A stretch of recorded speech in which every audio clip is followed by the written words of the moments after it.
Hello, my name is Assumpta and welcome to another episode of Ave Creations TV, a home for busy professionals and entrepreneurs who want to plan a timeless, sophisticated and unforgettable wedding celebration or special event. Welcome, welcome, welcome. In today's video, as the title would suggest, we are talking about multicultural weddings. In case you are new around here, you may have watched my other videos and still not heard me talk about multicultural weddings much. I do specialise in planning them. If you want to know more, then stick around.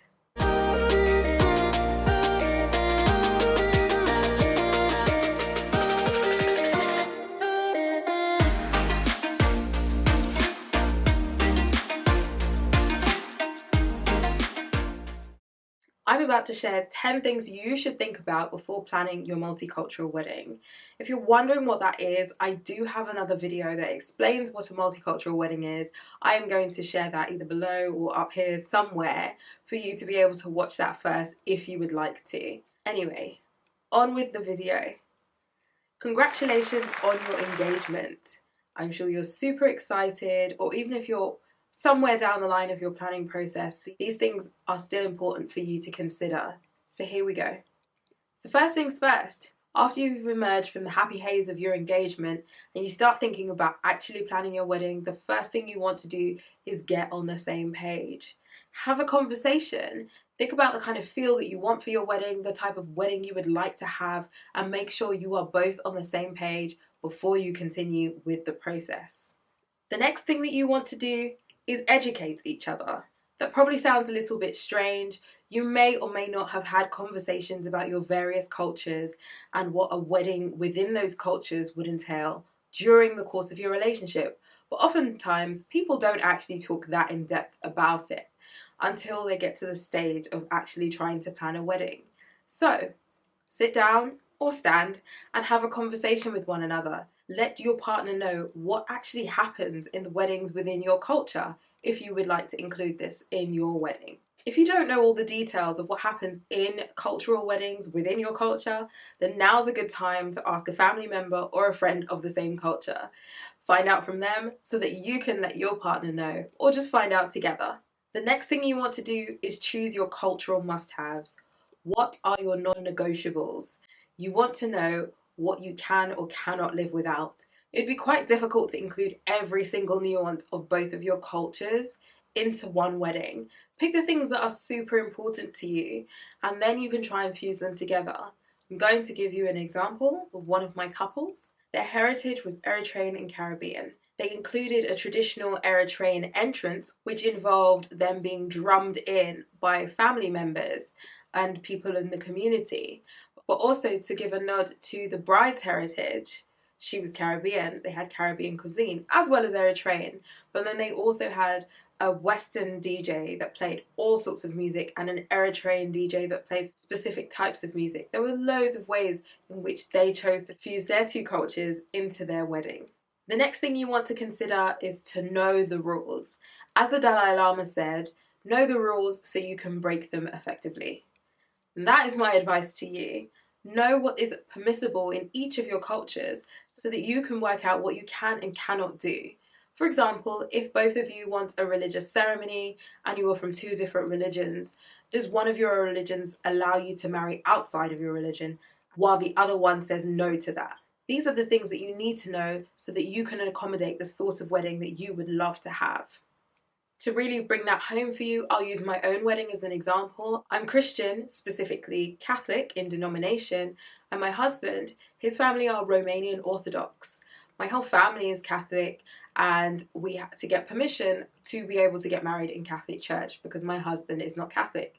But at least we knew that this would be a challenge and we addressed it early and sought permission, and therefore were able to have the sort of wedding that we wanted. These are the things you need to think about when you're planning your multicultural wedding. Another thing for you to consider is whether or not you are going to have a multilingual wedding.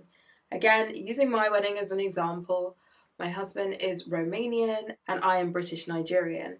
At our traditional wedding, we had two separate events, 2 separate days, and at our traditional Nigerian wedding, we had a translator who was Nigerian but also spoke Romanian. So he was able to translate all of the different things that were going on for my husband's family.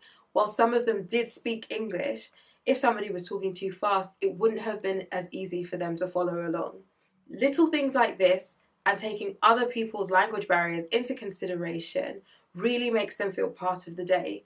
Even if you don't have a translator on hand, you could perhaps translate things on paper for them so that at various points they know what is going on with the ceremony or in the reception or why certain things are being done. It helps to carry them along on the day and they feel like they've been thought of. The next thing I want you to consider is to try and achieve balance. It's not always possible, but try as much as you can to maybe have an equal balance of both of your cultures.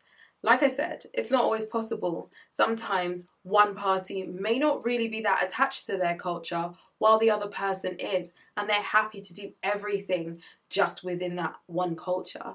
In that instance, that's fine. But if you both have strong ties to your cultures, try to be as balanced as possible if you can, or maybe celebrate different things on different days if your budget permits. My next point is to share that music and dance are universal, kind of like smiles. It doesn't matter whether you understand the lyrics in a song.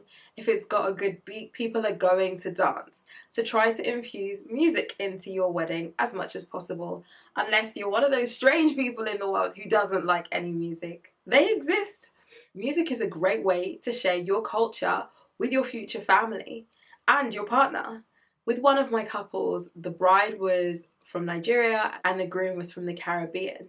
In that instance, they chose to have a steel pan band playing during their cocktail hour. I've actually worked on 2 weddings where this has taken place, where the bride was from the Caribbean and the groom was not.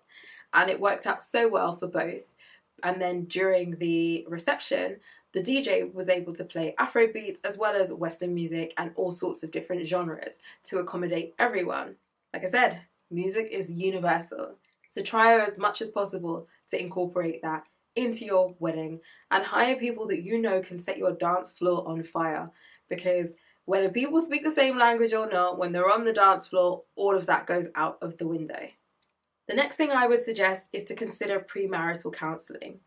This isn't specific to multicultural weddings, although I think it really is quite pertinent when you're from different cultures, but I would highly recommend it no matter what your culture is, because I think it's really important to prepare for your marriage and not just your wedding day.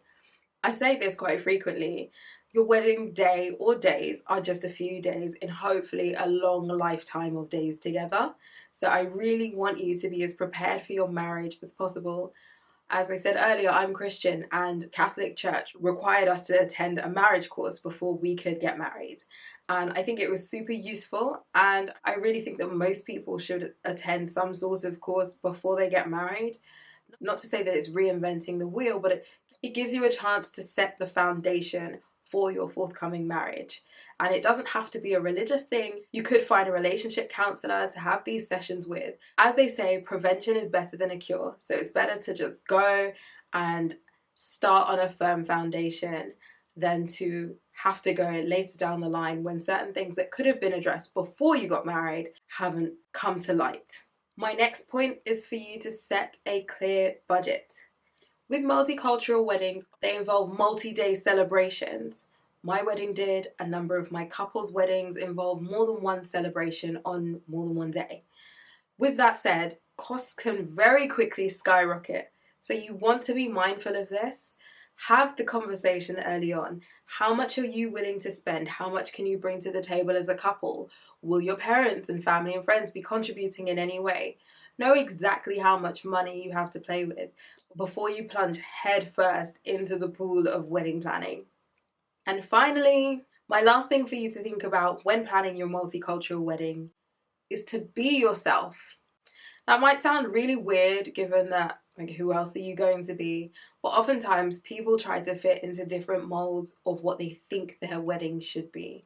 When you're having a multicultural wedding, there oftentimes is an additional component, your family mainly, particularly if they are contributing a substantial amount to your budget.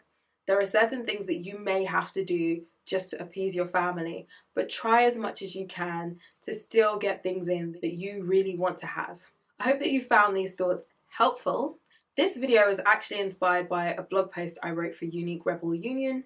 I will leave the link below, so if you'd rather read what I've just said to you, then please feel free to click the link. If you enjoyed the video, then hit like.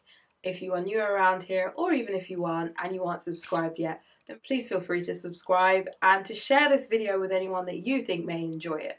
I wish you the very best in planning your wedding, and I will catch you in my next video.